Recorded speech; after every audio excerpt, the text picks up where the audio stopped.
dust, it has ransomed me. His grace runs deep. While I was a slave to sin. De clôturer cet enseignement, que ces choses que nous sommes en train d'apprendre ne soient pas seulement un plein dans nos calepins, mais véritablement une source de transformation. Je te bénis, je te rends grâce, dans le nom de Jésus. Amen. Amen. Gloire à Dieu. Voilà, que le nom du Seigneur soit béni. Nous allons continuer l'enseignement que nous avons commencé depuis un moment. Le sujet de cet enseignement, c'est comprendre la réalité du prix à payer dans les Écritures. Comprendre la réalité du prix à payer dans les Écritures. Pourquoi nous parlons de ces choses? Nous avons expliqué au départ. Quand on apprend la doctrine chrétienne, c'est facile de croire que une fois que l'on est né de nouveau, tout pour nous devient gratuit. C'est facile de croire cela. Est-ce que c'est faux? Pas totalement. Mais est-ce que c'est vrai tel que certaines personnes le conçoivent? Non. Parce que certaines personnes sont même allées loin lorsque les prédicateurs ou certains prédicateurs prêchent sur la grâce de Dieu. Certaines personnes en sont allées à dire que on a exagéré dans la façon de prêcher la grâce de Dieu. On a poussé les gens à la licence, n'est-ce pas, au péché. Alors que Paul est le premier prédicateur de la grâce de Dieu. Mais souvent, parce que l'on ne comprend pas correctement la grâce de Dieu, et parce qu'on ne comprend pas les implications de la grâce de Dieu, on pense que c'est une licence au péché. Non. La grâce de Dieu est celle qu'elle est, c'est une faveur imméritée. La grâce de Dieu va au-delà du péché, ça va au-delà de nos fautes, de nos imperfections. Sans la grâce de Dieu, il n'y a personne qui aurait été sauvé. Sans la grâce de Dieu. Parce que personne n'est capable de satisfaire à la justice de Dieu. Quand on voit les choses de cette façon, on se rend compte que même ceux qui ont bénéficié, n'est-ce pas, d'un témoignage favorable, c'était aussi par grâce, dans l'Ancien Testament comme dans le Nouveau Testament. C'est pour ça que quand Paul est en train de parler de ces sujets, même dans le Nouveau Testament, et faisant référence à Abraham, il fait référence à Abraham comme le père de la foi. Or, ce que l'on obtient par la foi, ce n'est pas par les œuvres. La grâce est vraiment celle qu'elle est. La grâce est troublante. La grâce dépasse notre entendement. Quand on veut comprendre la grâce avec notre propre intellect, on pense que c'est une licence au péché. On pense que Dieu nous a dit « faites ce que vous voulez ». Et c'était même le problème de Paul. Quand Paul est en train de parler dans Romains chapitre 6, il dit « pécherions-nous donc pour autant ?» Parce que la grâce a surabondé. Parce que Paul venait de faire une déclaration très forte. Il dit « là où le péché a abondé, la grâce a surabondé ». Paul, qu'est-ce que tu veux dire? Paul savait qu'une telle déclaration pouvait être sujet à controverse. On risquait de dire « Paul, tu es en train d'amener les gens à pécher ». Et Paul se ravise directement, il est en train de dire, est-ce que je veux dire par là, parce que la grâce a surabondé, que l'on doit être, n'est-ce pas, s'adonner au péché? Il dit, loin de là, comment est-ce que vous allez retourner au péché alors que vous êtes mort au péché? C'est que Paul est en train de dire là, c'est que la grâce est celle qu'elle est. La grâce surpassera toujours l'étendue ou la force du péché qu'il y a ou qu'il y a eu dans ta vie ou qu'il pourrait y avoir dans ta vie. La grâce sera toujours plus grande. C'est pour cela que la porte sera toujours ouverte et peu importe là où tu peux en être aujourd'hui, tu as encore la possibilité de revenir vers le Seigneur. C'est ça l'étendue de la grâce. Mais cette main tendue ne veut pas dire qu'on t'encourage à aller de plus en plus loin du Seigneur. Non. Ça veut tout simplement dire que Dieu a la porte ouverte. Mais vous voyez, la grâce est trompeuse, disent les Écritures. La Bible est en train de dire, considérez la bonté de Dieu, considérez aussi la sévérité de Dieu. Et la grâce a un temps. Il y a un temps où la porte de l'arche va se fermer. Si la porte est ouverte et tous les animaux peuvent entrer, il y a un temps où la porte sera fermée. Si l'époux n'est pas encore venu et que les vierges sont encore dehors, n'est-ce pas, et que toutes les vierges ont encore la possibilité d'entrer, un temps viendra où l'époux entrera et il fermera la porte. Les vierges folles qui n'ont pas de l'huile resteront dehors. Mais la porte est encore ouverte, l'époux n'est pas encore venu.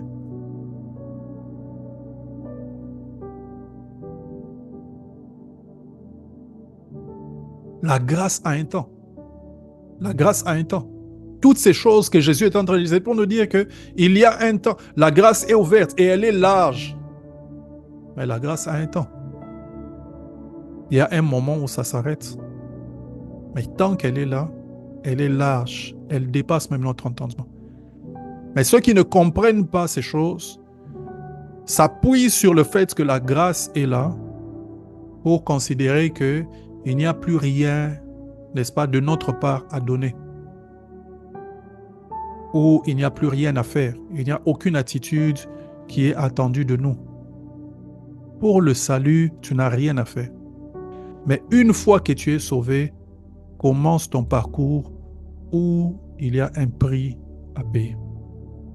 Une fois que tu es sauvé, commence ton parcours où il y a un prix à payer. Et ça, c'est important pour les enfants de Dieu de le savoir. S'il est vrai que nous avons obtenu le salut par grâce, une fois que tu entres dans la marche avec Dieu, tu dois savoir que tu es entré dans une vie de soldat de Christ. Quand Paul parle à Timothée, il lui dit « Souffre avec moi comme un bon soldat de Christ ». Le même Paul qui était en train de dire que c'est par grâce et ce n'est pas par les œuvres. Mais là, il est en train de dire à son fils Timothée « Souffre avec moi ». Comme un bon soldat. Le même Paul est en train de dire « Je tiens durement mon corps ». N'est-ce pas? Pour que, après avoir prêché aux autres, moi-même, je ne sois pas rejeté. Paul comprend que la grâce n'est pas une licence à n'importe quelle vie. La grâce ne fait pas de nous des personnes qui déclarons des choses, mais qui n'avons rien à donner. Nous devons des grands déclarateurs. Je reçois, je suis grand par la puissance de Dieu, je deviens grand par la bonté de Dieu, ainsi de suite, mais qui n'avons aucune responsabilité. Non. Paul sait que tu as obtenu le salut par grâce. Mais quand tu es dans ce salut, il y a un prix que tu paieras. Il y aura des prix que tu seras en train de payer. Et les enfants de Dieu doivent comprendre cet équilibre. Nous devons comprendre cet équilibre. De façon à ce que lorsque tu es en position de commencer à payer le prix, tu ne sois pas en train de rejeter cela. Comme si c'était une religion étrangère ou un feu étranger qu'on est en train de te prêcher. Non. Il y a un prix à payer. Il y aura le prix, n'est-ce pas, de tes vêtements à changer. Il y aura le prix de ta façon de penser, n'est-ce pas, à payer. Il y aura les prix des relations à rompre. Il y aura les prix, n'est-ce pas, de la sainteté à vivre. Il y aura les prix du renoncement, des fois des choses qui ne sont même pas des péchés. Il y aura le prix, n'est-ce pas, de la consécration. Il y aura le prix, n'est-ce pas, de l'assiduité, n'est-ce pas, à la parole de Dieu. La Bible dit qu'ils étaient assidus à la parole de Dieu, aux enseignements des apôtres. Il y aura les prix de ces choses. Tu ne deviens pas chrétien et puis tu t'assois, n'est-ce pas, dans ton coin. De toute façon, je suis chrétien. Quelle religion tu as? Non, je suis chrétien. Non, non, non. Quand tu entres, n'est-ce pas, dans cette voie, tu comprends qu'il y a un prix à payer.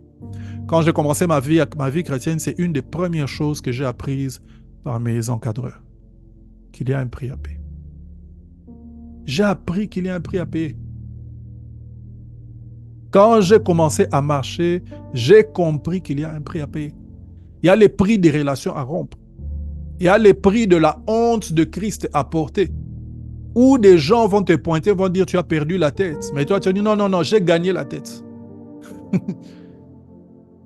Il y a des prix à payer.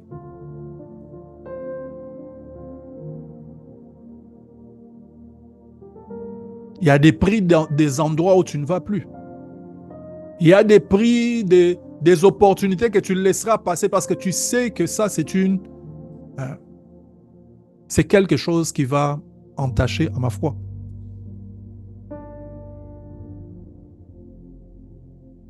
On te donne un travail et on te dit, couche avec moi. C'est clair, tu dois laisser passer. tu dois laisser passer. Je me souviendrai toujours d'une sœur qui m'a raconté cette histoire d'un monsieur qui était proche de son père, alors que son père n'était plus.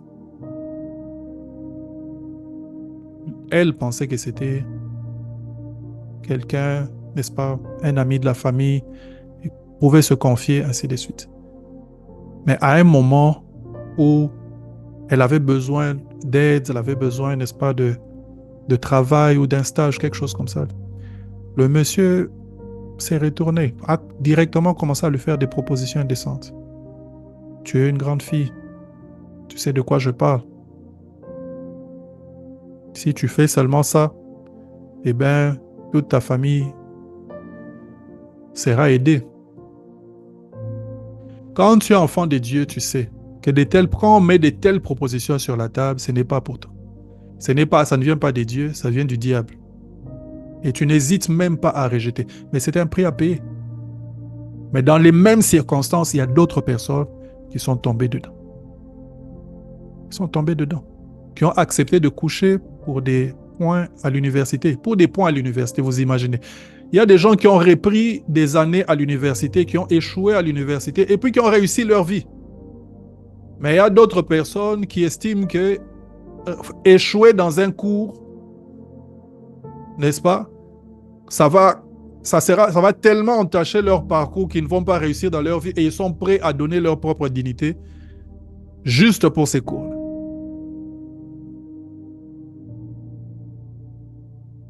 Quand tu entres dans la vie chrétienne, tu sais que tu entres dans une vie où il y aura des prix à payer. Il y aura des choses que tu mettras à l'autel. Il y aura des choses que tu laisseras partir. Il y aura des choses que tu accepteras de laisser passer. Paul était conscient de ces choses. Alors qu'il était prédicateur de la grâce, Paul était en train de dire à ceux qui le suivaient qu'il y a un prix à payer. Souffre avec moi, dit-il, comme un bon soldat de Christ. Quand Jésus lui-même est en train de partir, il dit, si le grain de blé ne meurt, il reste seul. La gloire du grain de blé, c'est de mourir. C'est d'accepter de mourir, c'est d'accepter de disparaître, c'est d'accepter de payer le prix. Si le blé meurt, alors il y aura plus. Mais si le blé ne meurt pas, alors le blé reste seul. Le blé disparaît. Il s'évanouit sans gloire et sans résultat. Plusieurs personnes se considèrent comme des gardiens des buts, n'est-ce pas, dans la vie chrétienne. Gardien des buts. Son rôle, c'est d'attraper le ballon, n'est-ce pas? C'est ça son rôle. C'est d'attraper le ballon. Donc, on est buteur ou gardien de but, n'est-ce pas, professionnel. Nous, on reçoit toujours. On est receveur professionnel. Dans la vie chrétienne, on ne donne pas, mais on reçoit toujours. Receveur professionnel. On est toujours là pour recevoir. Quand on va à l'église, on prie pour nous, on reçoit. Quand on est dans une situation difficile, on reçoit. Les gens viennent, on prie pour toi. Non? Je peux tout je peux tout, n'est-ce pas, par celui qui me fortifie. On a toujours des choses à recevoir de Dieu, mais on n'a jamais rien à lui donner. On n'a jamais rien à mettre à l'autel. On n'a jamais, n'est-ce pas, des choses qui nous coûtent à mettre à l'autel. Jamais. Des choses qui nous coûtent à mettre à l'autel.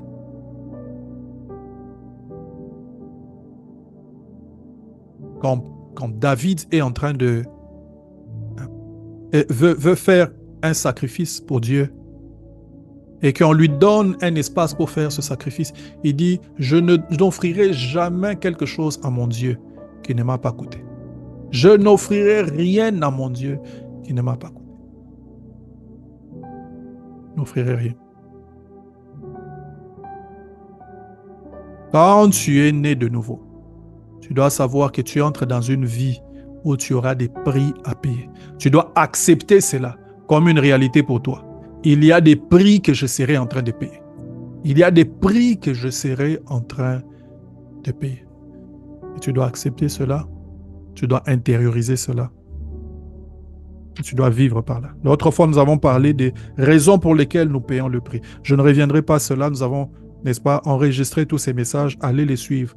Nous avons énuméré au moins 7 raisons qui font que, en tant qu'enfants de Dieu, nous acceptons de payer le prix. N'est-ce pas? Et nous avons commencé à parler, n'est-ce pas, des divers prix à payer. Nous avons parlé du prix du temps. Nous avons dit que le temps, n'est-ce pas, c'est la monnaie que Dieu a donnée à tout le monde pour acheter n'importe quoi. Tout ce que tu as, n'est-ce pas, tu l'as par le temps.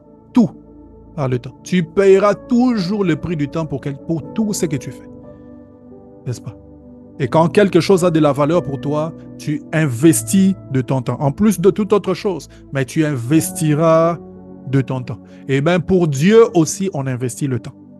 Pour Dieu aussi, on investit le temps. On investit notre jeunesse. On décide de ne pas vivre comme tous les jeunes. On décide, alors que nous sommes en train d'avancer dans notre jeunesse, que notre jeunesse serve au royaume de Dieu. Et on a pris cette décision, on a décidé de vivre de cette façon-là pour l'éternité, n'est-ce pas? Pour notre Dieu, pour notre royaume.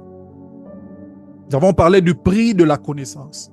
Beaucoup de choses, n'est-ce pas, sont sur la balance ou sur la balance de la connaissance. Il y a des choses qui n'évolueront, qui n'iront de l'avant que lorsque nous aurons acquis la connaissance nécessaire pour que nous puissions avancer. Il s'agit ici de chercher à se former, de recevoir, n'est-ce pas, les connaissances qui nous ouvrent les portes pour avancer. Nous avons parlé de ces choses. Nous avons parlé du prix de l'onction. Il s'agit, n'est-ce pas, du prix que l'on paye, n'est-ce pas, pour percer dans un autre degré de l'onction. Écoutez bien aimés, tout enfant de Dieu est oint, mais tout enfant de Dieu n'a pas le même degré de l'onction. Voilà pourquoi nous ne faisons pas les mêmes choses. Il y a certaines personnes qui prophétisent, il y a certaines personnes qui prêchent, il y a certaines personnes qui font des miracles. Ce sont des facettes de l'onction qui sont différentes. Nous n'avons pas tous ces mêmes choses, n'est-ce pas? L'onction, c'est cette capacité que Dieu nous donne pour faire certaines choses spécifiques. Et bien, si tu ne les fais pas, il faut comprendre que tu n'as pas cette facette de l'onction. Mais il y a des degrés de l'onction qui sont accessibles, mais on doit payer un prix pour ça. Quand Paul est en train de parler des dons spirituels, il dit « aspirons aux dons les meilleurs ». Qu'est-ce que Paul est en train de dire? C'est que tu peux avoir un don spirituel aujourd'hui ou tu peux ne pas l'avoir aujourd'hui et demain, tu peux l'avoir. Ça veut dire que tu peux entrer ou percer dans un degré de l'onction. Et alors, si tu comprends cette réalité, tu comprendras que même dans certaines choses que tu fais, il y a des dimensions encore plus profondes qui sont accessibles, des dimensions encore plus grandes en Dieu. Eh bien, tu peux accéder à un degré de l'onction encore plus grand. Tu peux accéder à un degré de l'onction encore plus grand. Un degré de l'onction qui te permet d'avoir des résultats encore plus grands. Mais souvent, ça vient à l'autel du sacrifice. Nous avons parlé du prix, n'est-ce pas, de l'intercession. Nous avons dit ici, n'est-ce pas, que nous payons le prix d'être entre quelqu'un pour empêcher certaines choses et pour faire en sorte que certaines choses viennent dans la vie de ces personnes. C'est le prix que nous payons dans la prière afin d'amener certaines choses à l'existence, afin de faire en sorte que certaines choses arrivent ou n'arrivent pas dans la vie d'autres personnes. C'est le fait que nous nous disposons ou nous nous positionnons comme, n'est-ce pas, des sacrifices. Nous nous positionnons comme les personnes qui n'allons pas bénéficier de quoi que ce soit, mais nous le faisons pour que quelqu'un d'autre puisse aller de l'avant. Nous ne cherchons pas notre propre bien, mais le bien de notre personne. Et bien ça aussi, c'est un prix enfant de Dieu que nous paierons. Nous avons parlé du prix du combat spirituel et j'ai expliqué que toute personne qui entre dans la vie chrétienne entre dans un combat spirituel. Il n'y a personne qui est enfant de Dieu qui n'est pas dans un combat spirituel. Il n'y a personne. Nous sommes tous dans un combat spirituel. Pourquoi est-ce que je le dis? Parce que les Écritures nous le disent. Votre adversaire, le diable, rôde comme un lion rugissant, cherchant qui dévorer. Ça, c'est Pierre qui le dit, n'est-ce pas? Si Pierre dit que notre adversaire est en train de rôder, c'est que notre adversaire rôde. Même si tu ne le vois pas, il rôde. Même si tu ne le sens pas, il est en train de rôder. Même si tu ne l'as pas encore vu agir, il est en train de rôder. Même si jusque-là, tout se passe bien dans ta vie, l'adversaire est en train de rôder. Par le simple fait que tu existes et que tu as donné ta vie à Jésus, l'adversaire est en train de rôder. Si tu prends ta vie, si tu considères que ta vie est tellement petite, n'est-ce pas? que le diable n'y prête pas attention, eh bien, tu es en train de te prédisposer, n'est-ce pas, à des échecs cuisants, à des destructions massives dont tu ne te relèveras pas. Paul est en train de dire, j'ai agi ainsi, n'est-ce pas, afin de ne pas donner l'avantage à Satan, parce que nous ne méprisons pas ses desseins. Nous ne méprisons pas ses desseins. Ne méprise pas les desseins du diable dans ta vie. Ne crois pas que tu es tellement petit, que tu es tellement petite que le diable se dit, ah, ça ne vaut pas la peine de le suivre, ça ne vaut pas la peine de le suivre.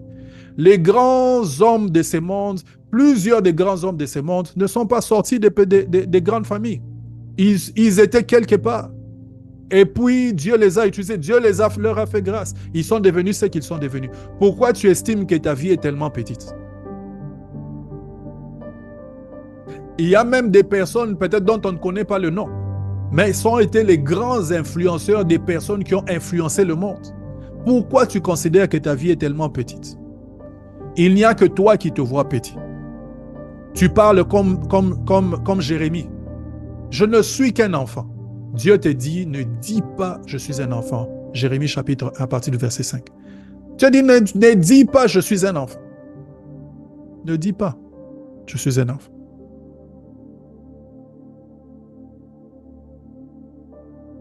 Tu as de la valeur.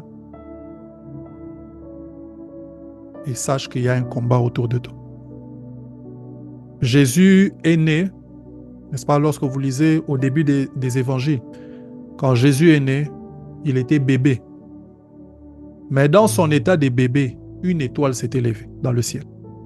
Ce n'est pas tout le monde qui avait remarqué cette étoile, mais il y avait des gens qui l'avaient remarqué. Parmi ceux qui avaient remarqué, il y avait les mages qui sont venus pour l'adorer. Donc des gens qui sont venus lui faire du bien. Je t'annonce, il y a des gens qui ont vu ton étoile. Ils savent que tu es quelqu'un de grand. Ils sont là où ils se trouvent et ils seront en train de venir vers toi pour te faire du bien. Ne pense pas que tu es une petite personne. Ne pense pas que tu n'es rien. Ce n'est pas parce que tout ce monde à Bethléem, n'est-ce pas, là où tu es né, ne voit pas ton étoile que personne n'a vu ton étoile.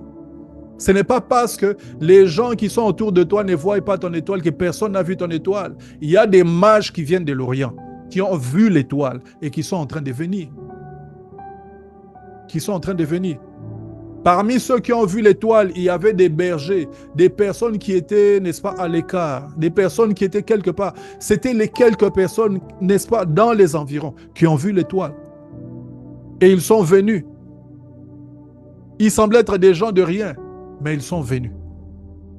Jésus était dans une étable, n'est-ce pas, dans une crèche. Mais ils sont venus là à la crèche. Ils sont venus là. Mais parmi ceux qui ont vu aussi, ou ceux qui ont entendu parler de l'étoile, il y avait aussi Hérode. Hérode qui était celui plus tard qui s'est levé pour une grande persécution et détruire, n'est-ce pas, la vie de plusieurs enfants pendant la vie de Christ ou pendant que Jésus était enfant. Par le simple fait que tu nais. Il y a des gens bons, ils vont voir l'étoile. Mais il y a aussi des gens mauvais qui vont voir l'étoile. Ces gens, tous ont vu l'étoile, mais tous n'ont pas les mêmes intentions. Quand tu nais de nouveau, il y a un combat qui vient. Et tu dois payer le prix de ce combat spirituel. Tu dois t'aiguiser spirituellement pour être à mesure de tenir ferme, n'est-ce pas, dans le combat spirituel. Tu dois faire, n'est-ce pas, comme on dit dans Éphésiens, n'est-ce pas, de tenir ferme après avoir tout surmonté. De prendre les armes des dieux, n'est-ce pas? De persévérer dans les prières, de faire toutes sortes de prières et de supplications. Tu dois t'aiguiser pour mener ce combat, payer le prix du combat spirituel. Les enfants de Dieu doivent savoir qu'ils sont dans un combat spirituel. Et ce combat ne cessera pas. Le diable, ça ne sera jamais un ennemi qu'on va aller pendre et enterrer quelque part. Non, il a été vaincu, mais il existe toujours, il continue à travailler. Nous avons dit qu'il y a aussi le prix du combat social. Le combat que l'on vit parce que l'on est dans la société. Le combat que l'on vit à cause, n'est-ce pas, de la nature de la société dans laquelle on vit. Le combat que l'on vit à cause, n'est-ce pas, des relations ou de l'environnement, n'est-ce pas, familial dans lequel on vit. Et des fois, il faut payer ce prix, il faut faire face à ça. Des fois, ça sera difficile. Il y aura des lois qui ne seront pas en notre faveur.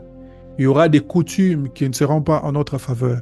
Il y aura des habitudes qui ne seront pas en notre faveur. Il y aura un climat, des fois, qui ne sera pas en notre faveur.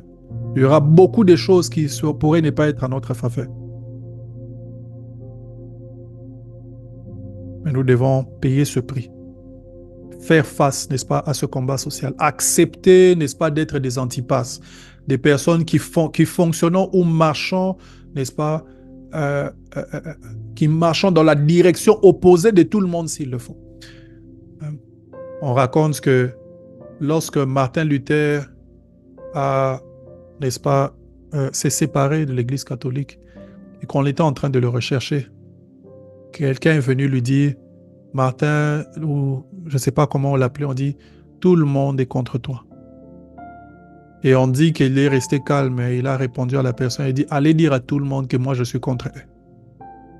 Quelqu'un qui n'était pas prêt à se laisser aller par la pression de la société.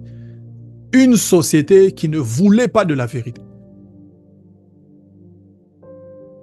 Ne voulait pas de la vérité. Et de plus en plus, ça sera notre réalité. La Bible dit, n'est-ce pas, dans Thessaloniciens, que dans les derniers temps, il y aura des temps difficiles. Il y aura des temps difficiles. Il y aura des temps difficiles. Elle me dit, les gens seront comme ceci. On parle des phénomènes qui se passeront dans la société. Fanfarons, envieux, rebelles à leurs parents. On parle des phénomènes de la société. Quand on voit l'histoire de Lot, la Bible dit que Lot, ce juste, était constamment tourmenté par ce qu'il voyait et par ce qu'il entendait. La société nous persécutera. Et ça, il faut que l'on accepte. Il faut que l'on le sache. On devra payer le prix de faire face à la société.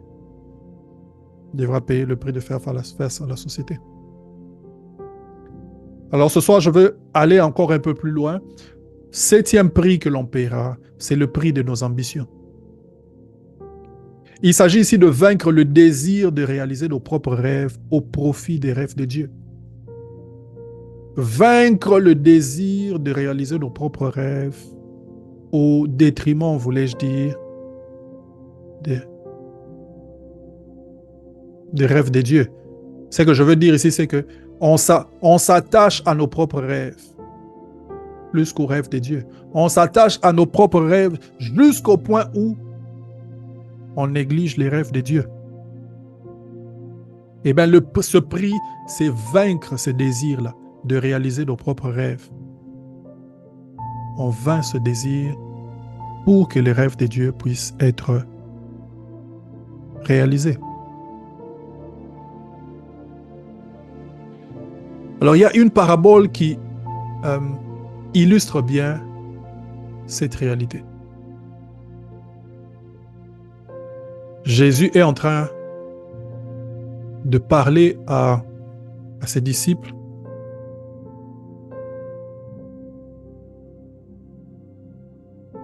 et il leur parle, ou plutôt une histoire dans les Écritures qui illustre bien cette réalité. C'est dans Matthieu chapitre 8 à partir du verset 22.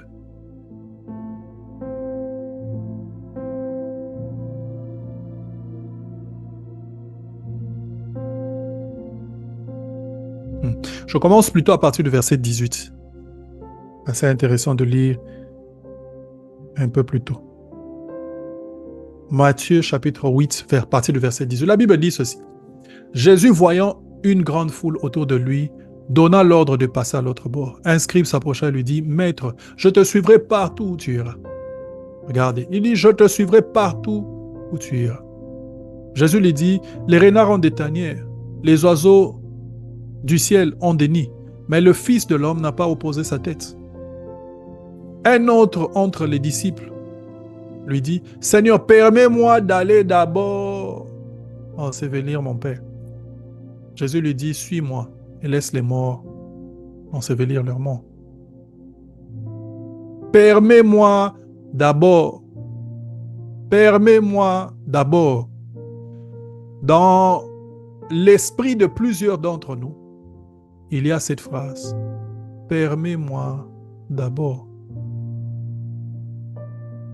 Permets-moi d'abord. La même histoire se trouve dans Luc 9, à partir du verset 50.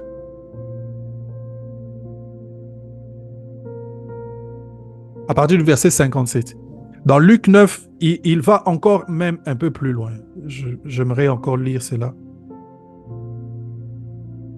Luc 9, à partir du verset 57. Il va encore plus loin. Il dit, pendant qu'ils étaient en chemin, un homme lui dit, Seigneur, je te suivrai partout où tu iras. Jésus lui dit, les renards ont des tanières et les oiseaux du ciel ont des nids. Mais le Fils de l'homme n'a pas un lieu où il puisse poser sa tête. De quoi Jésus parlait ici? Il parlait du prix à payer. Tu veux me suivre? Eh bien, est-ce que tu es prêt?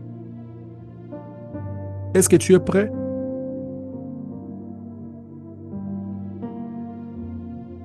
Tu veux me suivre? Est-ce que tu es prêt?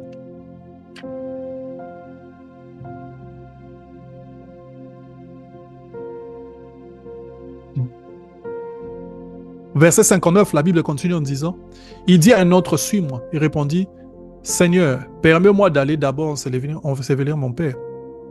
Mais Jésus lui dit, laisse les morts ensevelir les morts. Toi, va annoncer le royaume de Dieu. Verset 61, un autre dit, je te suivrai, mais permets-moi d'aller d'abord rendre congé de ceux de ma maison. Jésus lui dit, quiconque met la main à la charrue, regarde derrière, n'est pas propre au royaume de Dieu. Qu'est-ce que Jésus est en train de nous dire? Ce que Jésus nous dit, c'est que il y a un conflit entre les priorités. Il y a un conflit entre les priorités. Il y a un conflit entre ce que nous estimons être nos propres priorités et les priorités de Dieu.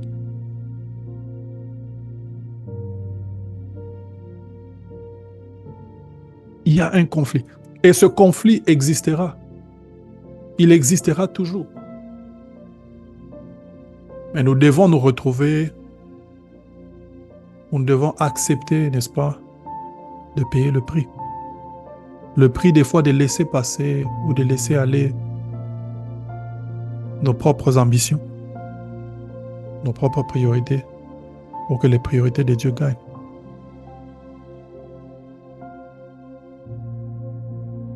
Il y a un texte m'est revenu à l'esprit pendant qu'on était en train de parler, que j'aimerais quand même lire pour nous aussi.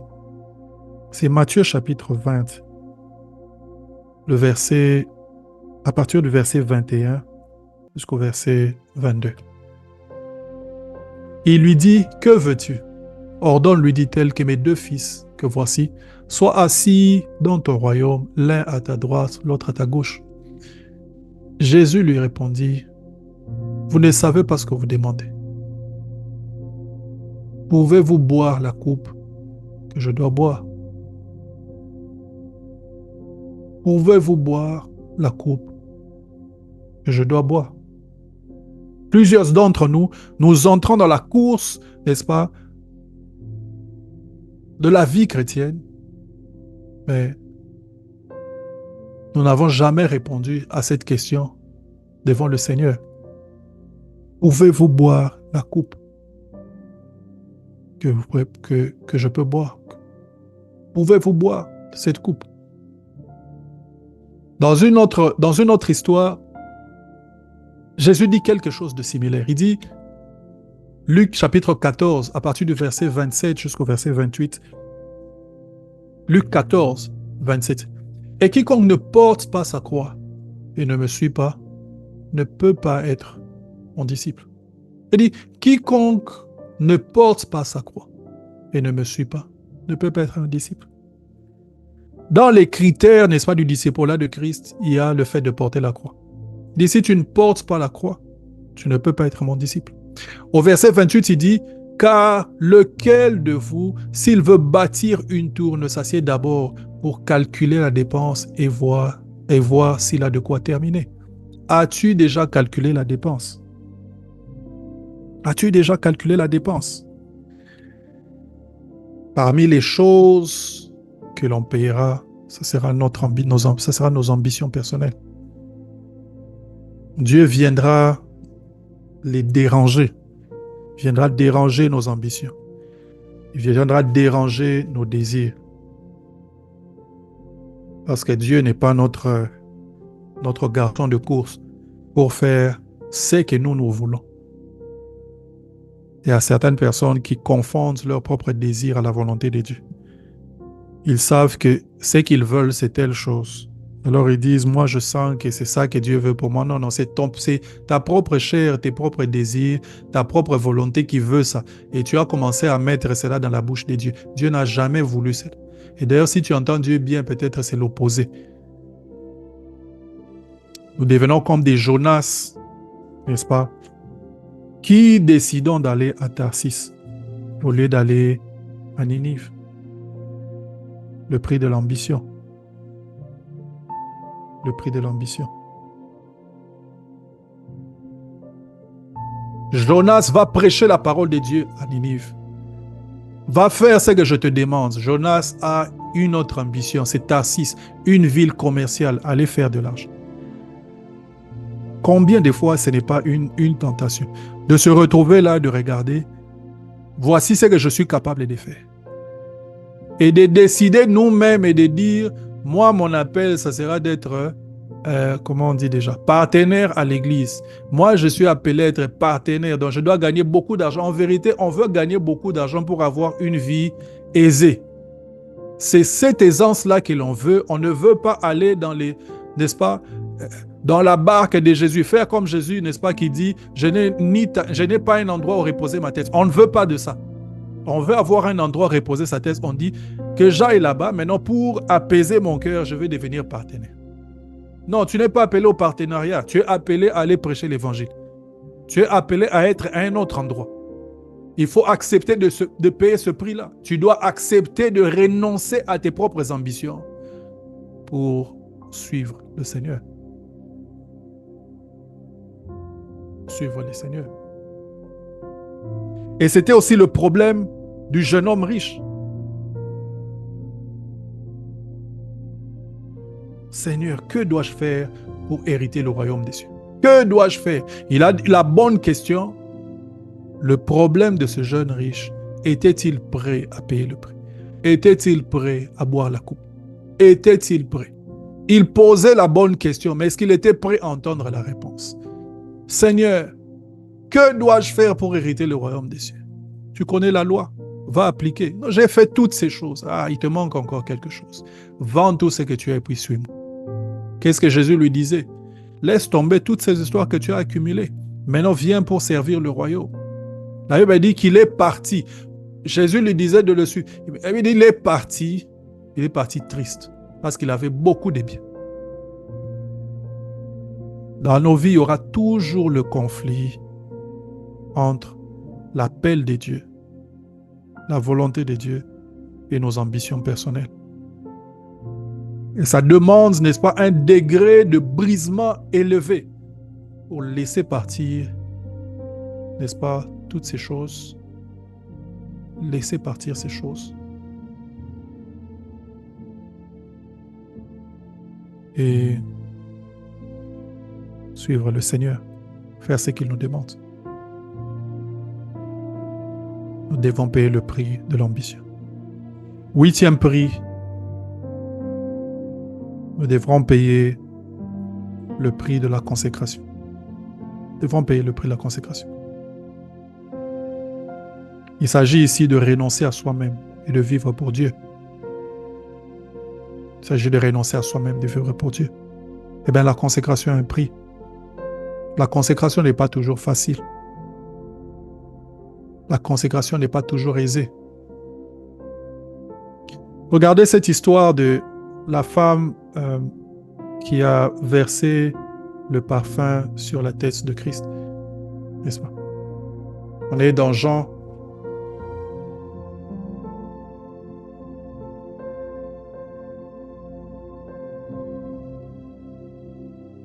Dans Jean chapitre 12. Cette femme vient avec toutes les bonnes intentions. On est dans Jean 12.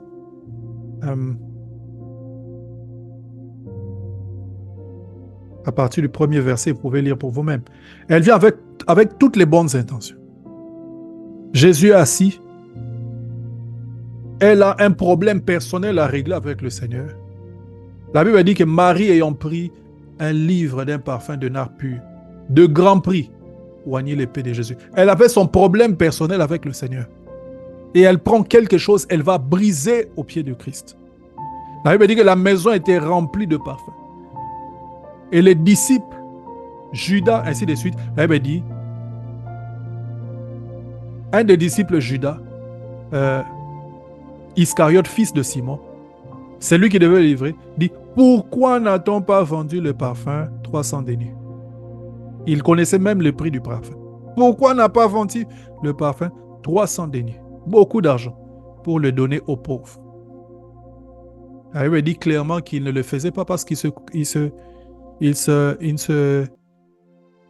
c'est pas qu'il se prenait en peine des pauvres. Lorsque tu te consacreras et que tu donneras tout ce que tu as à Dieu, tout le monde ne sera pas toujours content. Tout le monde ne verra pas toujours le bienfait de ce que tu es en train de faire. Certaines personnes estimeront que tu exagères. On donne à Dieu, mais on ne donne pas comme ça. On se consacre à Dieu, mais on ne se consacre pas comme ça. Tu es encore jeune, pourquoi est-ce que tu fais ça? On sert le Seigneur, mais on ne le sert pas comme ça. Nous tous, nous avons servi Dieu. Là, tu exagères. Tu en fais trop. Il y aura des gens qui auront des choses à dire sur ta consécration. La consécration, c'est un prix que tu devras payer. Et ta consécration ne sera pas gratuite. Ta consécration a un prix. Quand Marie a brisé le vase, Marie a dissipé 300 deniers sur les pieds de Christ. Ce que Marie avait versé avait un prix. Ta consécration te coûtera quelque chose. David est en train de dire, je ne peux pas donner à mon Dieu quelque chose qui ne me coûte pas. Ta consécration te coûtera quelque chose. Il y a des gens qui partiront, qui te laisseront, n'est-ce pas? Parce que tu t'es consacré. Il y a des gens qui te diront, parce que tu t'es consacré. Ta consécration te coûtera quelque chose. Et tu dois accepter ce prix. Le jour où tu décides de te consacrer, tu dois accepter qu'il y aura des choses que tu perdras. Il y aura des choses qui te feront mal. Il y aura des choses qui seront difficiles, des fois à avaler. Mais c'est ça, ça a de la valeur. On le fait à cause de Dieu. On le fait à cause du royaume de Dieu. Quand Paul est en train de parler de lui-même, il dit, si je vis, ce n'est plus moi qui vis. C'est Christ qui vit en moi. Paul avait accepté de regarder sa vie comme une perte déjà consommée. Ailleurs, il est en train de dire, je sers déjà de libation, le moment de mon départ arrive. Un homme vivant qui dit, moi je sers déjà de libation. La libation, c'était un sacrifice liquide. Quand tu verses de l'eau, tu l'as perdu. Il n'y a aucun moyen pour toi de récupérer cela en entièreté.